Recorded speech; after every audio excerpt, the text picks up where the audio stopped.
கட்சியே ஒழுங்கா இல்ல, இன்னும் யாரெல்லாம் முக்கிய தலைவர்கள் தாவேக்காக்கு போக போறாங்கன்னு பேசிட்டு இருக்காங்க சார். யாரு பேசுறது? எல்லாரும் தான் பேசுறாங்க.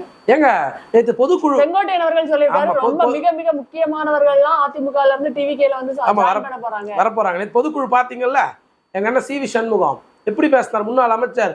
டேய் இது எங்க கட்சிடா, அதிமுக பேசினாரு. உணர்வுங்க, உணர்வு பூர்வமா பேசுறதுன்றது வேற. அவர் வாய் வார்த்தையில பேசினார். 60 வருஷம் அந்த கட்சியில உட்கார்ந்து இருந்தவர் அவருக்கு உணர்வு இருக்காதுன்னு சொல்றீங்களா சார்? ஏங்க போயிட்டாவே உணர்வு கிடையாதுங்க. நீ ஏங்க போற? என்னோட எண்ணம் என்னன்னா, நம்ம ஒரு கட்சியில இணைந்து விட்டோம், அந்த கட்சி நமக்கு பலன் தருது நம்ம ஒரு கொள்கையை பிடித்து இருந்து விட்டோம், ஒரு கொள்கை தலைவர்களை பிடித்து நான் பாடுபடுவேன்னு சொன்னவர் இன்னைக்கு போயிருக்காருன்னா அவருக்கு நீங்க ஒன்று சேர்த்தீங்களா? 1 மாத காலம் வெளியே போய் ஒன்று சேர்த்தியா? நீ வெளியே போயிட்டு உன்னுடைய சுயலாபத்திற்கோசம் 2026 மீண்டும் நம்ம எம்எல்ஏ ஆகணுன்ற ஆசைக்கு நீ வெளியே போன ஓடுதாளி. நீ